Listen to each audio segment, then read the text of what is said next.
Cannabis, capital cannabis. Stay high, stay high, stay fly. I stay high, stay high, stay fly. I stay high, stay high, stay fly. I stay high. You could just call me your highness. Stay high, stay high, stay fly. I stay high, stay high, stay fly. I stay high. Stay high, but stay fly. I stay high, you can just call me your highness. Welcome to another episode of Capital Cannabis. I'm your host, Kimberly Krepp. And I'm the Basher. And we the people demand that cannabis be exempted from the DEA's Controlled Substances Act and all criminal and civil penalties for cannabis be repealed and nullified. We say make it lawful, not make it legal. Right. Cannabis has a long, diverse, and controversial history. The plant has been found to be used for a multitude of purposes, such as a healing agent, for religious and spiritual purposes, for its fibers, and for recreation, all the while playing an important role in the development of humanity. Until recently, researchers had believed that cannabis evolved in Central Asia in the regions of Mongolia and southern Siberia, used primarily as a fiber and a textile plant. Archaeologists relate that altered states of consciousness were also present in societies throughout history and prehistory. Published studies state that 437 of 488 human societies, roughly 90%, incorporated altered states of consciousness into their fundamental belief system. From a minimum of 2000 BCE, researchers have found that cannabis has been used on almost every continent by shamanic and pagan cultures for religious and philosophical subjects relating to the tribe or society, to achieve forms of enlightenment and to unravel mysteries of the human mind and subconscious. It is said that after a great flood devastated the world, the Emperor of Heaven chose the first of the three sovereigns to repopulate the earth. Records of the Grand Historian, or Siji, compiled by Simiquan, roughly 109 BCE, names him as the heavenly sovereign Fuxi, the earthly sovereign Nua, and the Tai, or human sovereign Shenang. The three sovereigns were said to be the earliest rulers of China and believed to have introduced the basics of civilization, such as hunting, fishing, herbal medicine, music, writing, and even the drinking of tea. Considered to be demigods, the three sovereigns were also credited with creating mankind, animals, and important aspects of Chinese culture. The heavenly sovereign Fuxi is said to cause the sun and moon to move in their proper orbits, not only credited with creating fire in several of the Chinese mountains. Fuxi is also believed to have created writing. Historians also relate that, in fact, the cultural hero noted that cannabis was a popular medicine with both yin and yang circa 2900 BCE. In ancient Chinese philosophy, yin and yang relates to the concept of dualism in describing how seemingly or opposite or contradictory forces may actually be complementary, interconnected, and interdependent in the natural world. After Fuxi's departure from Earth, his sister wife, the earthly sovereign Nua, is credited with creating humanity to cure the loneliness of being among the first deities, as well as repairing the pillars of the heavens. Nua is considered the creator and mother goddess of Chinese mythology. Nua and Fuxi's marriage was the first of its kind in Chinese history, not only establishing Nua as the goddess of marriage and brides, but setting precedent that marriages were arranged by divine decree and not personal preference. Often depicted in garments decorated with cannabis leaves, the human sovereign, Emperor Shenang, was said to drive a chariot made of clouds and to have coughed up the first grains of rice. Thought to have taught the ancient Chinese not only all aspects of agriculture, but also the use of herbal drugs, while credited with various inventions from the axe to irrigation and seed preservation, Shenang is also credited with creating the Chinese calendar. The Great Herbal Pentasao is a book still in use by practitioners of traditional Chinese medicine.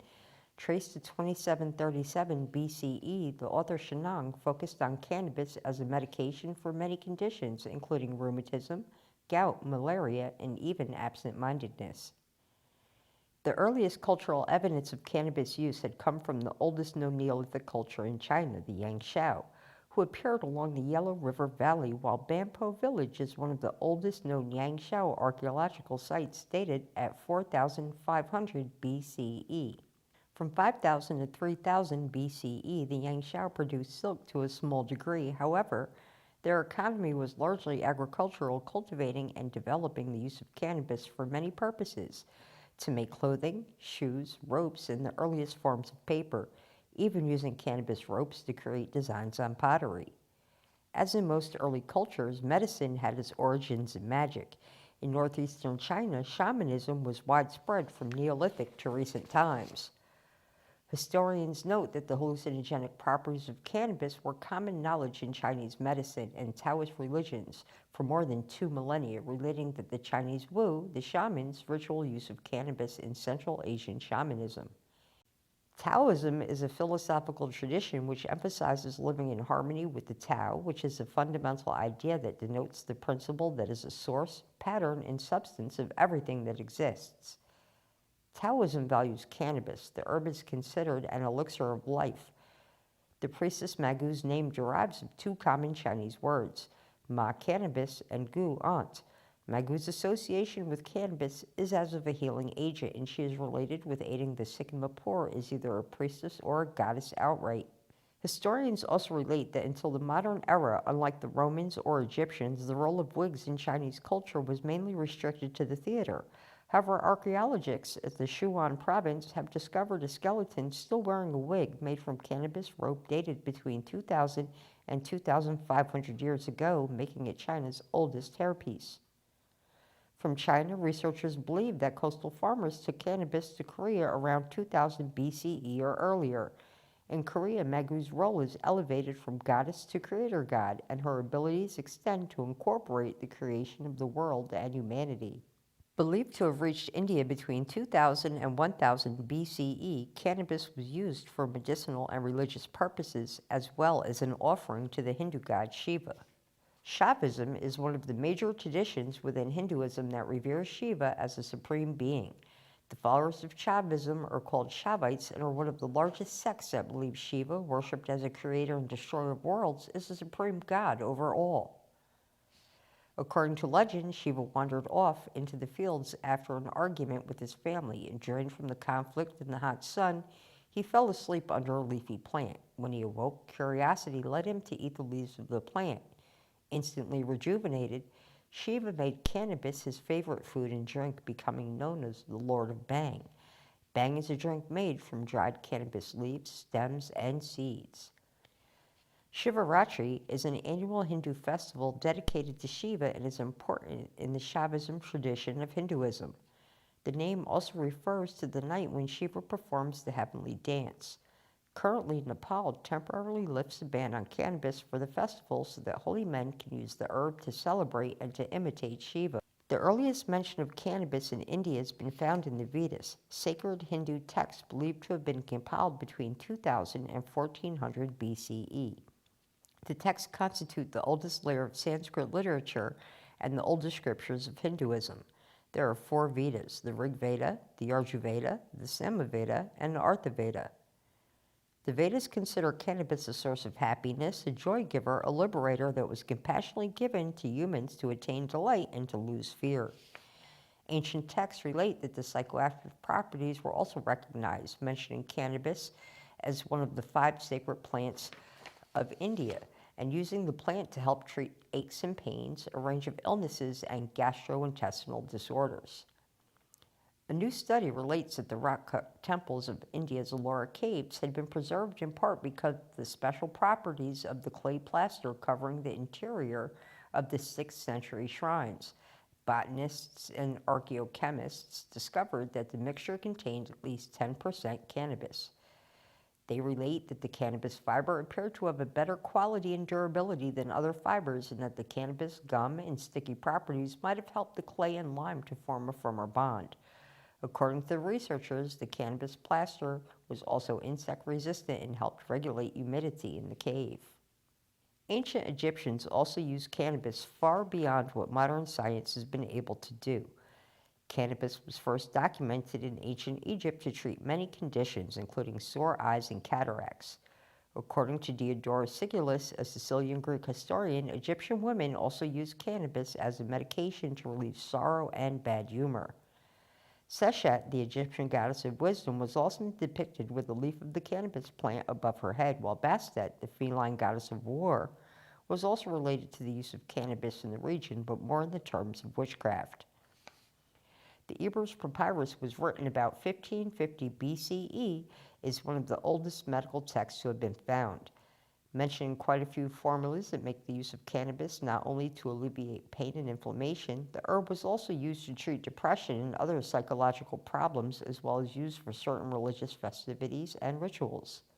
In fact, Piedonis Dioscorides, Greek physician, Roman army doctor, and author of De Materia Medica on medical matters, published about 70 BCE and considered the most important medical book for the next 1,400 years. He wrote that Egyptians used the plant for several purposes, including making rope, and that cannabis also produced a juice that was used to treat earaches and suppress sexual longing. Pharaoh Ramses II governed Egypt for 67 years during the 19th dynasty from 1279 to 1213 BCE.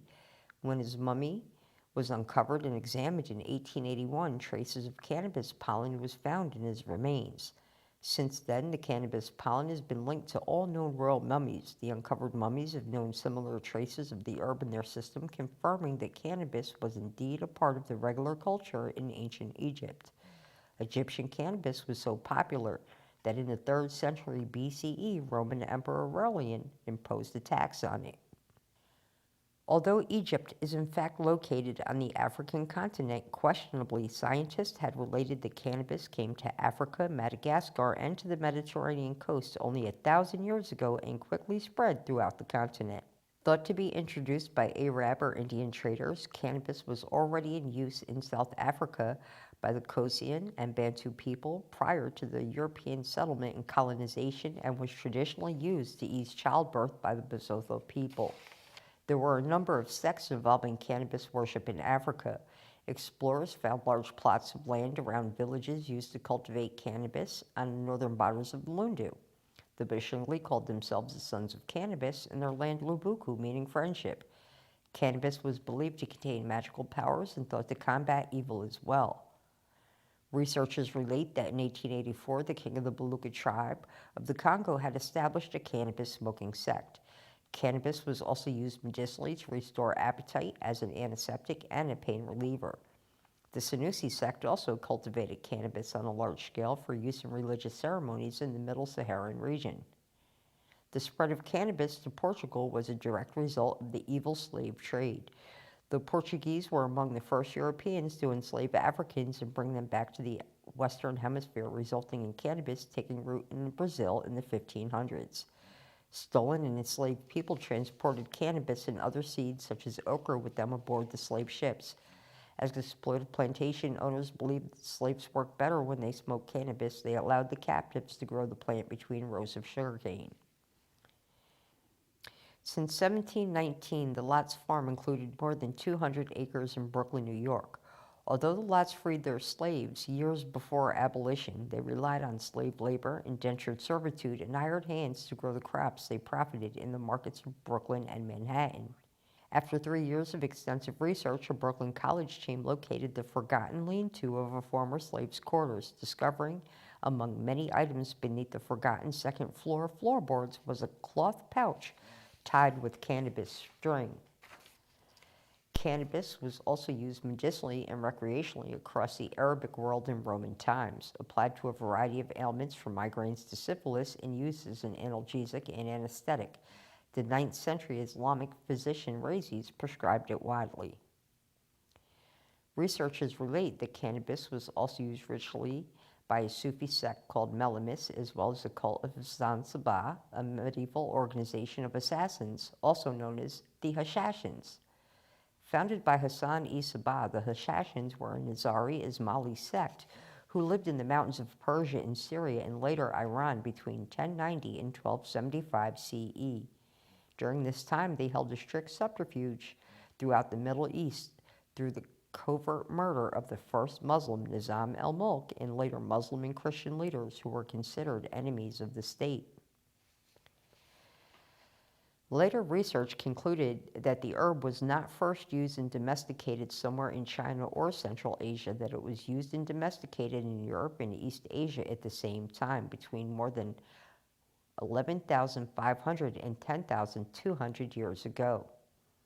Around 500 BCE, ancient Germanic paganism associated cannabis with the Norse love goddess Freya, and it was believed that ingesting the plant's flowers, one would become influenced by this divine force. Hashish was also found in Hallstatt, birthplace of the Celtic culture. New studies relate that around 1300 years ago, Vikings grew cannabis not only for ritualistic use, but also for making textiles and rope. Pollen from bog samples taken in the 1940s and 50s and stored in a museum collection contained higher than normal concentrations of cannabis fiber. Researchers believe that the plants were laid out in the wet bog to prepare them for processing. While scientists have long thought the plant evolved in Central Asia, they were unsure of the precise location until a study revealed that the cannabis plant had evolved over 28 million years ago from around the areas of the Qinghai Lake on the Tibetan Plateau. As cannabis thrives in arid steppe-like conditions, biologists now believe the Tibetan Plateau may have driven the evolution of cannabis. An archaeological site in Czechoslovakia has also revealed a piece of cannabis rope dating back 26,900 years ago, making the rope the oldest known object to be associated with cannabis, while evidence of the inhalation of cannabis smoke can be found from the 3rd millennium BCE, as indicated by charred cannabis seeds found in a ritual brazier at an ancient burial site in present-day Romania. Overlooking the Konya Plain in Turkey and inscribed as a UNESCO World Heritage Site, the city of Kütahyalı is the largest and best preserved Neolithic site found so far. Existing from 7,100 to 5,700 BCE, when most of the world's people were nomadic hunter-gatherers, Kütahyalı was a metropolis of as many as 10,000 people and is known as one of the best sites for understanding human prehistory. The site received worldwide attention early on for its large size, well-preserved mud brick architecture, and elaborate wall paintings.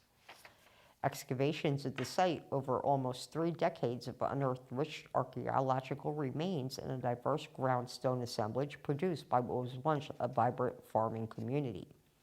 Excavation work at the ancient cities revealed a 9,000-year-old cannabis weave fabric shrouding the skeleton of a baby found interred in the grounds of a burned home, which indicate, at the minimum, cannabis fiber production in prehistory.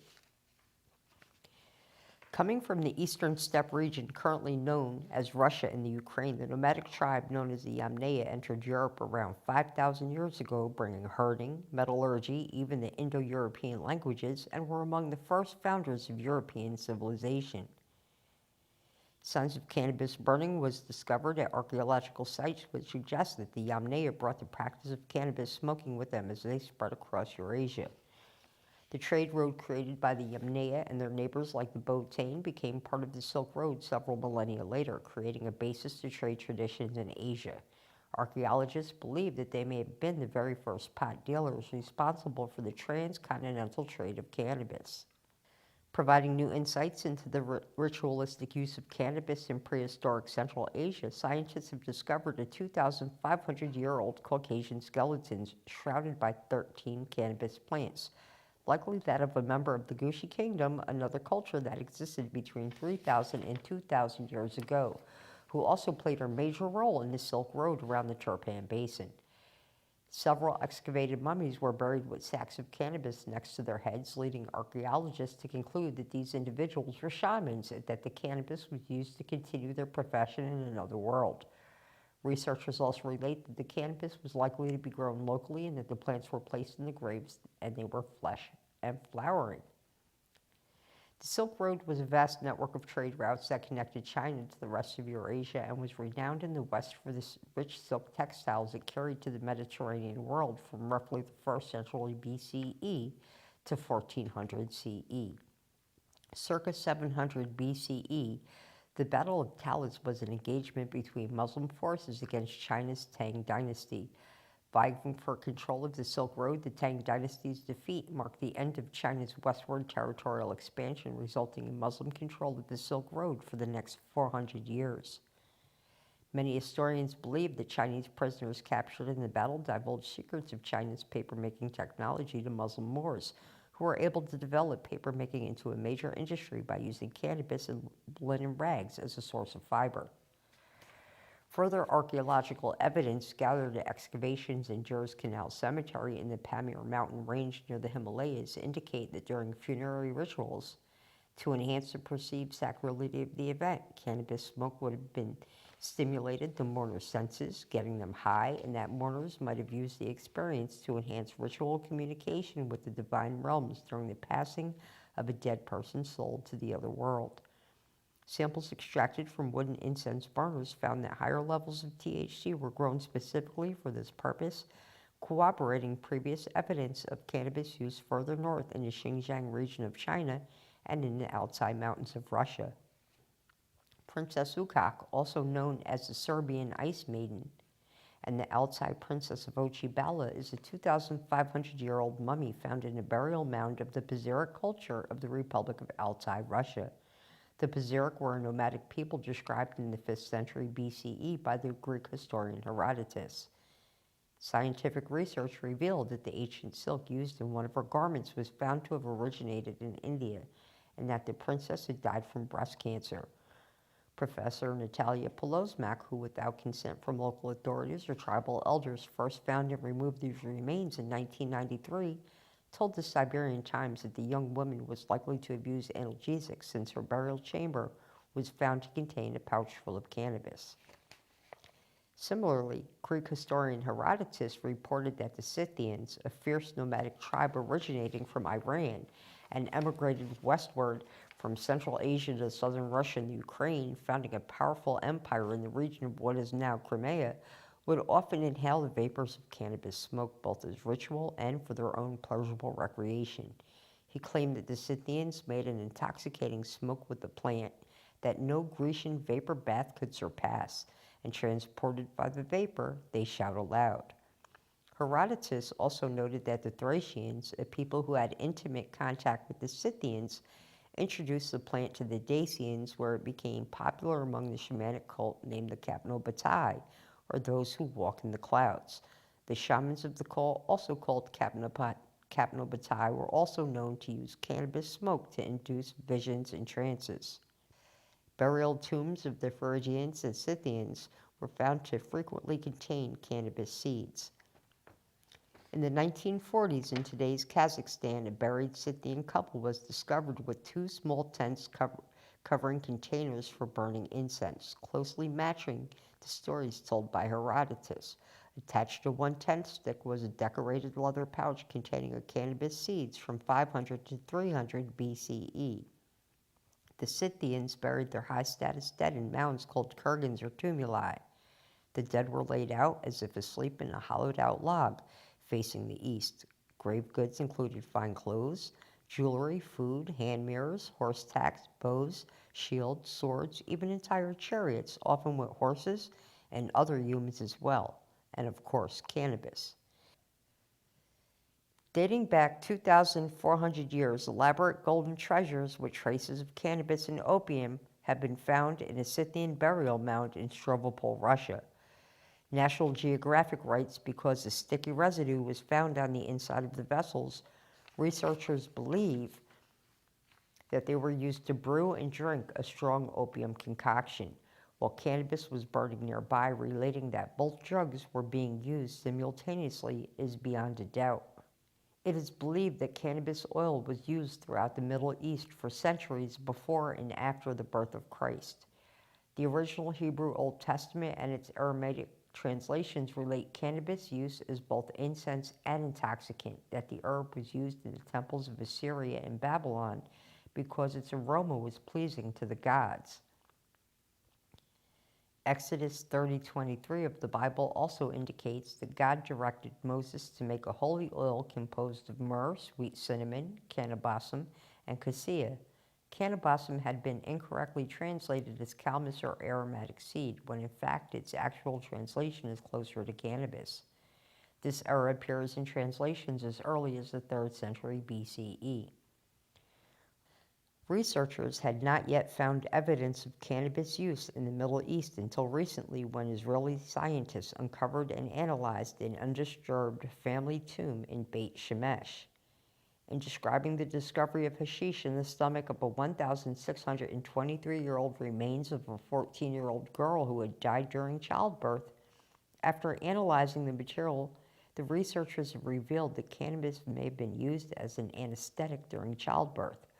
Bronze coins found in the grave were also dated to 315 BCE and 392 BCE. According to a new paper published in the journal Tel Aviv, ancient esoteric worshippers at a Judite temple at the Fortress Mound in Tel Arad likely smoked cannabis during cultic ceremonies. This statement comes after a team of Israeli scientists performed chemical analysis on residues found on 2 Iron Age altars dating back more than 2,700 years at the entrance to the shrine. Both were found to contain cannabis and frankincense. As only one substance was associated with each altar, this suggests that cannabis ceremonies were frequent at the shrine. No evidence of pollen from cannabis seeds has been found at the site, and the writers believe that the plant was imported and transported to Israel as hashish. The presence of cannabis at Arad testifies to the use of mind-altering substances as part of cultic rituals in Judah, indicating the participation of Judah in the South Arabian trade much earlier than previously believed. As we fast forward now to the Middle Ages around 1500 CE, history relates that Europe had entered a period of unprecedented colonialism. During this time, sails, ropes, and cordage began to appear on Italian vessels. Cannabis sails replaced flax sails as builders began to realize the durability of the cannabis fiber from the ocean salt spray. And the adaptation of the triangular sail in the late Middle Ages made ships more maneuverable, finally permitting vessels to finally sail out of the Mediterranean and into the Atlantic. However, scientific evidence for pre-Columbian transoceanic voyages explains that many plant species, over half that spread through Eurasia or Oceania, can only have been distributed to foreign shores by transoceanic voyages led by ancient mariners. The authors studied evidence from archaeology, historical and linguistic sources, ancient art, and conventional botanical studies, revealing conclusive evidence that nearly 100 species of plants, a majority of them cultivars, were present in both the eastern and western hemispheres prior to Columbus' first voyage to the Americas, relating that this distribution could not have been due merely to natural transfer mechanisms, nor can it be explained by the early human migrations to the New World via the Bering Strait route. The authors claim that the only plausible explanation for these findings is that a considerable number of transoceanic voyages in both directions across both major oceans were completed between the 7th millennium BCE and the European Age of Discovery. In 1976, Dr. Michel Lescot of the Museum of Natural History in Paris received a sample of the mummified remains of the Egyptian pharaoh Ramses the Great. After discovering grains of tobacco from the fibers of bandages, senior colleagues and authorities insisted that she had only observed a contamination from modern sources, as it is believed that tobacco first came to Europe from the Americas during the time of Columbus, 2,700 years later, discounting the possibility of tobacco being present during his reign circa 1213 BCE. Several years later, after obtaining samples of internal tissue from deep inside Ramses, forensic toxicologist at the Institute of Forensic Medicine at ULM, Dr. Svelta Balabanova, followed up on Dr. Lescot's findings and in fact discovered traces of cannabis, cocoa, and tobacco laid down in his body cells like rings on a tree. Years later, in 1992, 7 Egyptian mummies were flown from the Cairo Museum to Munich for further study, including the Lady of Two Lands, a priestess who lived during the 21st dynasty of Egypt around 1000 BC. After a series of gas chromatography tests on the samples, each individual mummy also revealed the presence of nicotine and cocaine. Over the last few decades, hundreds of archaeological and anthropological items of evidence have come out of Mexican, Mayan, and Aztec cultures that suggest cannabis, along with psilocybin, mescaline, and other psychoactive plants were used in cultural, shamanic, and religious rituals. Pre-Columbian tribes throughout Mesoamerica, an area reaching from central Mexico down through much of modern-day Central America, used cannabis to make clothing, fishing nets, sandals, baskets, ropes, and mats. Archaeological finds from another pre-Columbian people known as the Mound Builders, who lived in the Great Lakes and Mississippi River regions of North America between 3000 BCE and the 16th century, show evidence of the cannabis plant being used for textiles, as medicine, and in rituals. Research has proven over the millennia cannabis has migrated all around the world. From the Tibetan Plateau, cannabis reached Europe approximately 6 million years ago, spreading as far as eastern China by 1.2 million years ago, and through Africa it reached South America. The late great Carl Sagan once proposed the possibility that cannabis may have been the world's first agricultural crop, leading to the development of civilization itself. After 28 million years of growth and almost 30,000 years of evidential use by humans, perhaps it's time to dispel the Eurocentric misconceptions regarding cannabis and to finally end the revolving prison door system. It is time to rewrite his story to the true history of not only cannabis, but civilization as a whole, and maybe, just maybe this time, we can all just get along. Welcome to another episode of Capital Cannabis. I'm your host, Kimberly Krepp, and let's start off by saying free all of our pot prisoners. Anti-marijuana laws are a crime against humanity. People seeking justice work on either overturning laws with new legislation or by establishing a judicial precedent. The Capital District Cannabis Consortium, New York for Cannabis, is a homegrown movement dedicated to the honest education about cannabis and the full repeal of cannabis prohibition. It is our main goal to educate the community about the true history and facts about cannabis, a renewable, sustainable, and once vital natural resource, and to demand the descheduling and exemption of cannabis from the DEA's Controlled Substances Act, and to demand the full repeal of all federal, state, and local criminal and civil penalties for this plant called cannabis. We say make it lawful, don't make it legal, and we're starting the cannabis conversation where it starts. So what is cannabis anyway, and why is it so taboo? Well, first, let's really knock out the argument of hemp versus cannabis. Hemp is just a term used to classify cannabis strains with less than 0.3% THC. Marijuana is a term used to describe cannabis strains with more than 0.3% THC. That's all. Cannabis, aka marijuana, aka the reefer, aka the sticky icky, is a so-called psychoactive drug from the cannabis plant that can be used for spiritual, medicinal, and recreational purposes, and in fact has thousands of uses such as food, fiber, oil, fuel, building materials. And there are 3 types of species of this plant: the Cannabis sativa, Cannabis indica, and Cannabis ruderalis. But we can argue if ruderalis even belongs on this list to begin with. Cannabis ruderalis was first introduced by Russian botanist D.E. Januszewski in 1924 and is native to Central and Eastern Europe and Russia. Smaller than sativa or indica, it rarely grows over 2 feet tall. It has thin fibrous stems with little branching. Ruderalis, which is traditionally used for folk medicine, has little THC and is rarely used for recreational purposes. Because ruderalis transitions from the vegetative stage to the flowering stage with age, as opposed to the light cycle required with photoperiod strains like indica and sativa, ruderalis is often bred with other household sativa and indica strains of cannabis to create auto-flowering cannabis strains in the commercial industry.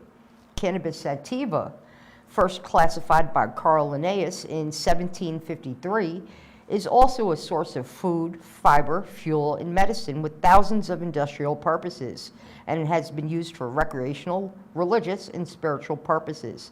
Sativa is native to Eastern Asia. In 1785, Jean-Baptiste Lamarck, a French biologist, published a description of a second species of cannabis, which he named Cannabis indica, basing his description on the newly named species of plant specimens collected in India, originating in the Hindu Kush mountain range. Resembling sativa, indica is also a source of food, fiber, fuel, and medicine with thousands of industrial purposes, and it also used for recreational, religious, and spiritual purposes. However, there are several key differences between Cannabis indica and Cannabis sativa. These include height, stature, internodal length, leaf size and structure, bud size and density, flowering time, odor, and even smoking effects. Indica can be described as a relatively short, conical, and densely branched plant with broad leaflets, whereas sativa is tall with laxly branched and very thin leaflets. Cannabis indica, or sativa plants, in the vegetative growth phase of its life requires more than 12 to 13 hours of light per day to stay vegetative. Flowering only occurs when darkness equals at least 12 hours per day. The flowering cycle can last anywhere between 9 and 15 weeks, depending on the strain and environmental conditions. When the production of sinsemilla, or seedless is sought, female plants are grown separately from male plants. This increases the production of cannabinoid-rich resin. In the soil, the optimum pH for the plant is 6.3 to 6.8. In hydroponic growing, the nutrient solution is best at 5.2 to 5.8, making cannabis well suited for hydroponics because the pH range is very hostile to most bacteria and fungi. Tissue culture multiplication has become important in producing clones, while seed production remains the preferred means of multiplication. But if you have a good strain, you should definitely clone it so you can keep it going. Clone the mama plant.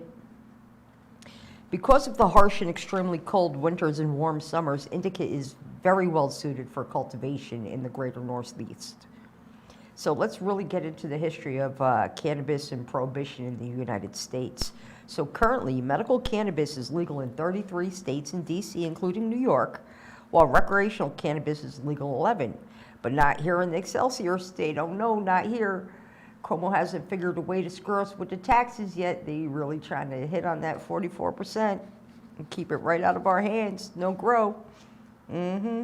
So historically, cannabis has been used for thousands of years throughout various cultures for spiritual, industrial, and recreational purposes, and has even been found in the tombs over 3,000 years old in China, as well as South American archaeological digs. North America's first cannabis crop was planted in 1606 by Louis Herbe, who had emigrated to New France, which is now Nova Scotia. Cannabis was a crucial world economy at that time. In Asia, it was used for food and medicine, while in Europe, it was mainly grown to make ropes and sails. Huge amounts of cannabis textiles were needed by all of Europe's naval powers to outfit their warships and merchant vessels. Unable to meet their own demand, European monarchs began looking abroad. Britain bought large amounts of cannabis sails and ropes from Russia, while the Dutch imported cannabis from the East Indies. By the mid-1600s, Spain was growing cannabis in Chile, New England was growing cannabis for Britain, and the French Royal Warehouse promised to buy all the cannabis Canadian farmers could grow. To encourage more cannabis farming in New France, the French government offered bonuses and distributed cannabis seeds to settlers. Some taxes could also be paid with cannabis stalks, and farmers who did not grow enough were often punished. As I mentioned, Britain also looked at the colonies to support the cannabis needs. In 1611, by order of King James I, every colonist had to supply 100 hemp crops to the Virginia Company for shipment back to England. The majority of Virginia's hemp was grown by small farmers and used for manufacturing of ropes and cordage. Sail-making factories multiplied all over the colony to supply these naval needs, and if any man worked at these jobs for at least 6 months, he was excused from military duty. Cannabis was more valuable than cash as paper, because paper money had no value. $1,000 in Virginia currency was only worth $1 in silver. Due to the lack of faith in paper currency, the economy operated on a barter system. People traded. Cannabis's comparative uniformity, freedom from deterioration, and universal demand for its value has exceeded all other raw produce, which has been recognized, as a studied commodity for the first 3 to 4 decades of the new republic. So restrictions on cannabis as a drug really started in local laws in New York in 1860 and by state law in the 1910s and 1920s. The Federal Pure Food and Drug Act of 1906 was created, and the intended targets being those who mislabeled or polluted drugs with undisclosed narcotics, and regulated the labeling of patent medicines that contained cannabis indica as well. In 1925, the U.S. supported regulation of Indian hemp was used as a drug in the International Opium Convention, whose recommendations inspired to work for the Uniform State Narcotic Act between 1925 and 1935. Andrew Mellon, banker, industrialist, and politician, also owner of the Bank of Mellon, the Bank of New York, the financial backer for DuPont, and their newest product called nylon. He was the founder of Gulf Oil Corporation and knew that cannabis is an alternative raw material for the production of thousands of products, including fuel and plastics, which have allowed to compete in the free market would threaten the future products of the oil company and DuPont. And as U.S. Secretary to the Treasury, Mellon created the Federal Bureau of Narcotics and recruited his future nephew-in-law, Harry Anslinger, because the man really had a plan. Harry Anslinger served as the first commissioner of the U.S. Treasury Department of Federal Bureau of Narcotics during the presidencies of Hoover, Roosevelt, Truman, Eisenhower, and Kennedy. He was a staunch supporter of prohibition and criminalization of drugs, as well as a notorious racist who supported the victimization of African Americans while spreading anti-drug policy campaigns. Anslinger held office for an unprecedented 32 years in his role of commissioner until 1962. He then held office as the U.S. representative to the United Nations Narcotics Commission. Anslinger had not been active in the campaign against cannabis until about 1930. Prior to the end of Prohibition, he had claimed that cannabis was not a problem, and I quote, "There is probably no more absurd fallacy than the idea that it makes people violent." Critics argue that he shifted stances not due to the objective evidence, but self-interest due to the obsolescence of the Department of Prohibition that he had headed when alcohol prohibition ended. Now he was campaigning for a new prohibition against something to use. William Randolph Hearst was a businessman, newspaper publisher, and politician known for developing the nation's largest newspaper chain and media company called Hearst Communications. Hearst was known for printing gigantic headlines over lurid stories featuring stories of crime, corruption, sex, and innuendo. After creating a chain of almost 30 papers in major American cities at its peak, he also expanded to magazines while controlling the editorial positions and coverage of political news in all of his papers and magazines, often publicizing his views as fact. These high school boys and girls are having a hop at the local soda fountain. Innocently they dance, innocent of a new and deadly menace lurking behind closed doors. Marijuana, the burning weed with its roots in hell.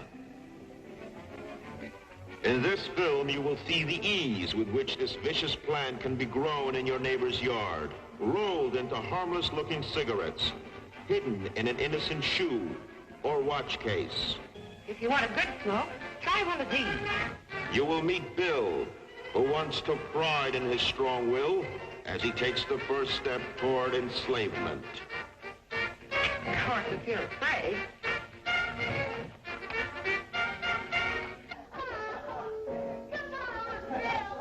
Come on.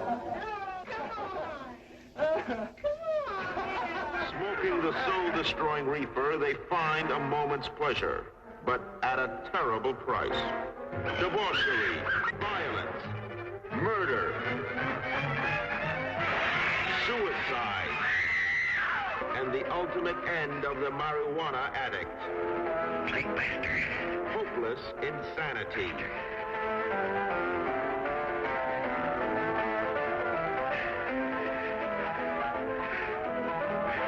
See this important bill now,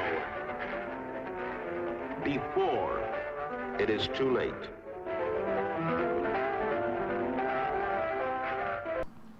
As director of the Federal Bureau of Narcotics, Anslinger would later use the sensational and totally fabricated articles published by William Randolph Hearst to push the Tax Act through Congress, which successfully destroyed the cannabis industry. In 1937, the Marijuana Tax Act sort of criminalized cannabis. When I say sort of, I mean that the act did not criminalize cannabis, it criminalized you. If you did not purchase the appropriate tax stamp to possess cannabis from the federal government. The act was pushed through Congress by being sent to the House Ways and Means Committee. The House Ways and Means Committee could send a bill directly to the floor without the debate of committees and introduced as law. After the enactment, during an unsuccessful appeal, William Woodward, physician and attorney for the American Medical Association, stated that the entire fabric of federal testimony was tabloid sensationalism. No real testimony had been heard, and that the Marijuana Tax Act was passed in ignorance, and it could possibly deny the world the potential medicine in marijuana. The only reason Woodward had not come out sooner was that he had realized 2 days before the hearing that the plant Congress intended to outlaw was cannabis, a benign substance used to treat treat illnesses for over 100 years in America. In 1938, New York City Mayor LaGuardia requested that the New York Academy of Medicine conduct an investigation on marijuana. The 1944 report titled Marijuana, Problem in the City of New York was commonly referred to as LaGuardia Report, which confirms that many claims about the dangers of marijuana are exaggerated or untrue. But the appeal was still lost.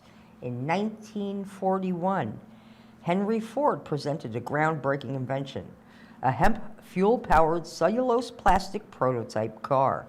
The panels, composed of 70% cellulose fiber, proved to have the impact strength 10 times stronger than steel, and the car was run on hemp ethanol.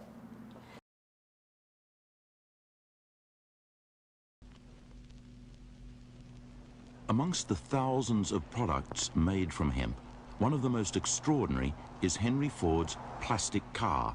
Built in 1941, it contained cellulose fibers derived from hemp, sisal, and wheat straw. The plastic was lighter than steel, yet could withstand 10 times the impact without denting.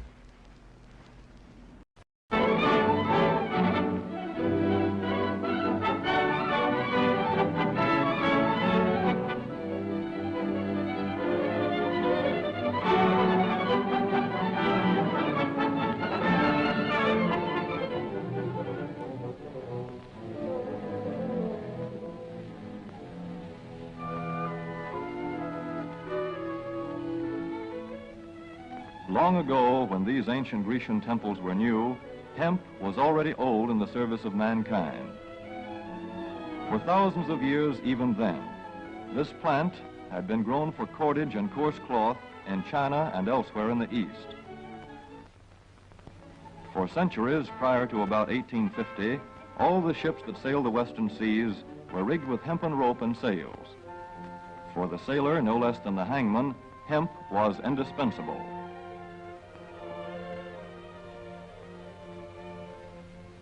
A 44-gun frigate, like our cherished old Ironsides, took over 60 tons of hemp for rigging. Including an anchor cable 25 inches in circumference.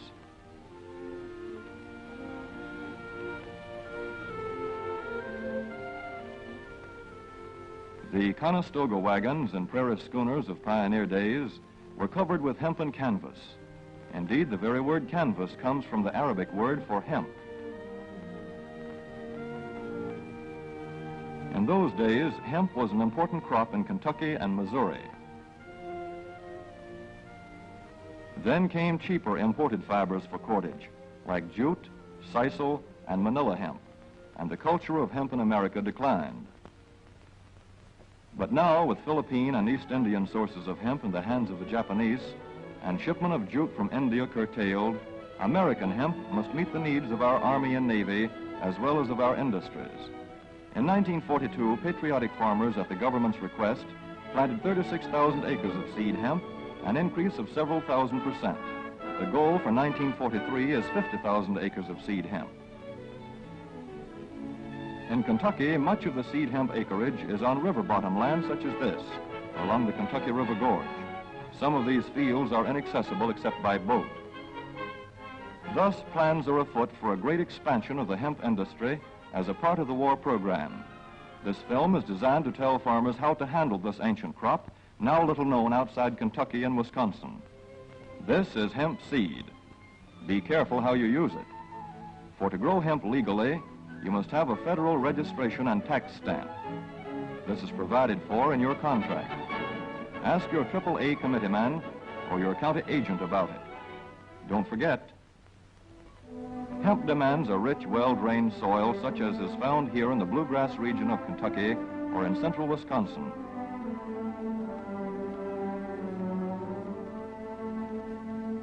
It must be loose and rich in organic matter. Poor soils won't do. Soil that will grow good corn will usually grow hemp. Hemp is not hard on the soil. In Kentucky, it has been grown for several years on the same ground, though this practice is not recommended.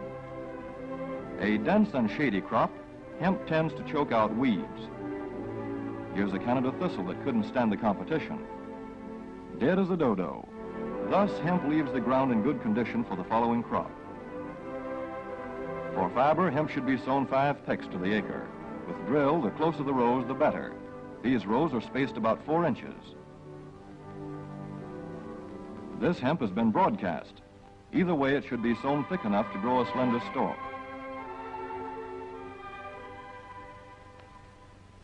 Here's an ideal stand. The right height to be harvested easily, thick enough to grow slender stalks that are easy to cut and process.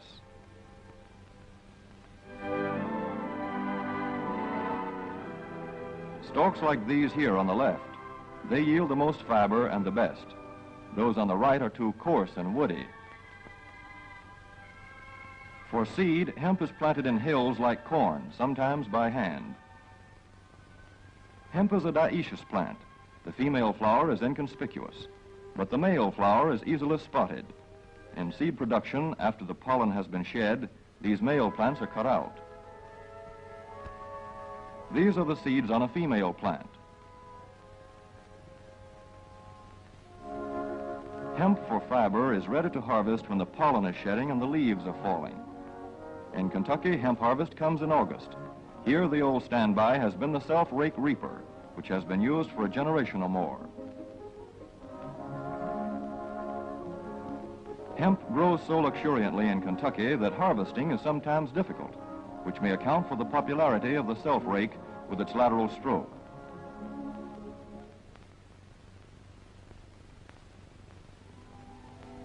A modified rice binder has been used to some extent. This machine works well in average hemp.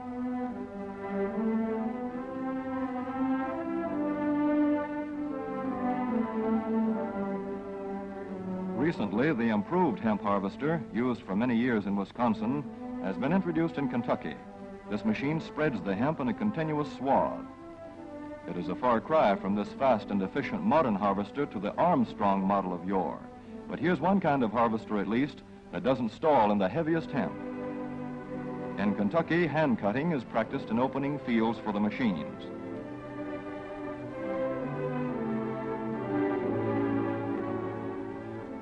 In Kentucky, hemp is shucked as soon as safe after cutting, to be spread out for retting later in the fall.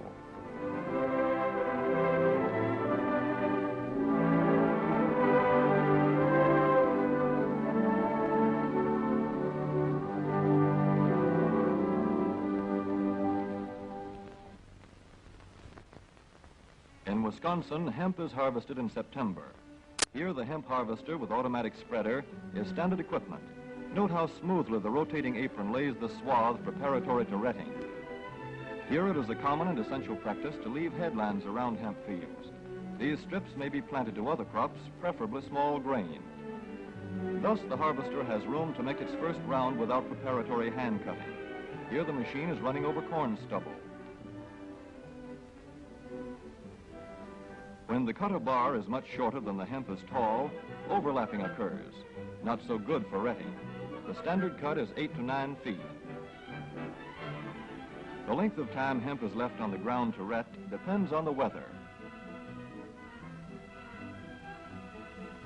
The swaths must be turned to get a uniform ret.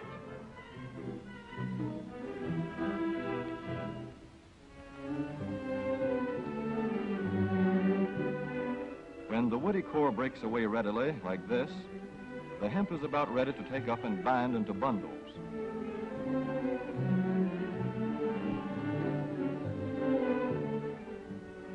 Well-retted hemp is light to dark gray. The fiber tends to pull away from the stalk. The presence of stalks in the bowstring stage indicates that retting is well underway.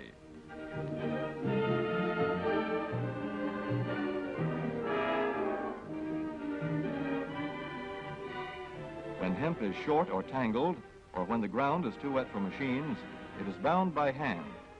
A wooden buck is used. Twine will do for tying, but the hemp itself makes a good band.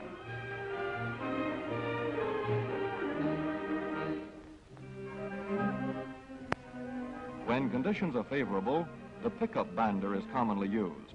The swaths should lie smooth and even with stalks parallel. The picker won't work well in tangled hemp.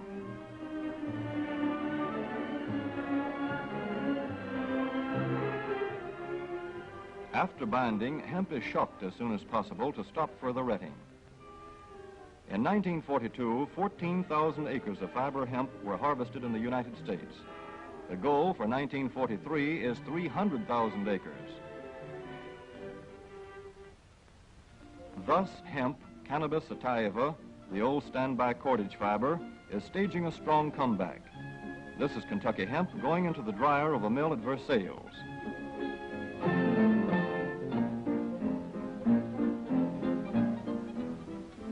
In the old days, breaking was done by hand, one of the hardest jobs known to man.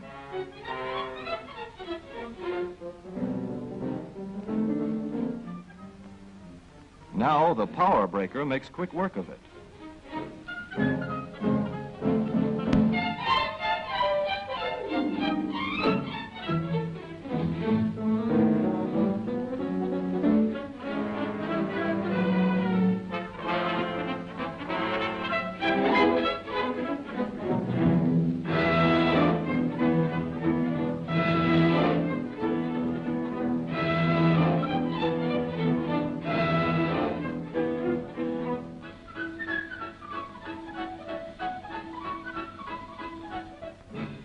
Spinning American hemp into rope yarn or twine in the old Kentucky River Mill at Frankfort, Kentucky. Another pioneer plant that has been making cordage for more than a century.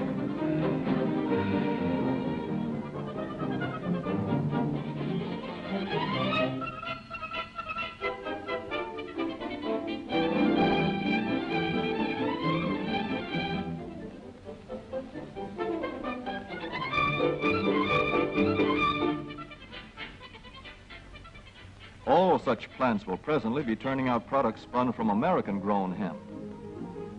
Twine of various kinds for tying, winding armatures, and upholsterers' work.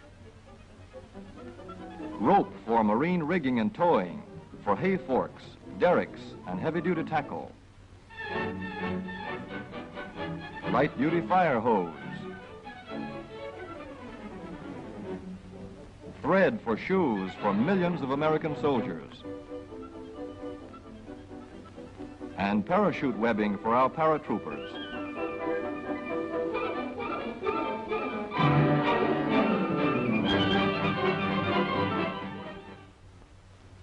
As for the United States Navy, every battleship requires 34,000 feet of rope, and other craft accordingly. So here in the Boston Navy Yard, where cables for frigates were made long ago, crews are now working night and day making cordage for the fleet. In the old days, rope yarn was spun by hand.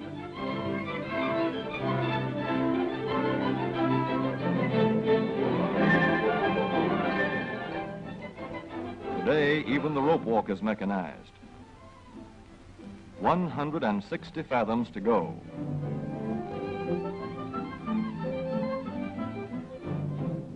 The rope yarn feeds through holes in an iron plate.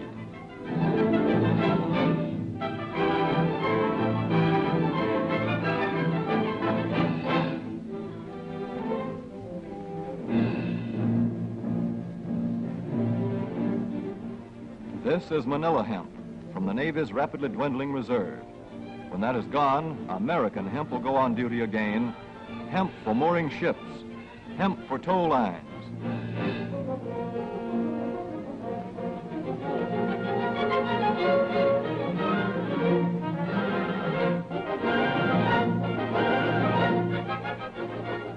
Hemp for tackle and gear. Hemp for countless naval uses, both on ship and shore. Just as in the days when old Ironside sailed the seas victorious, with her hempen shrouds and hempen sails.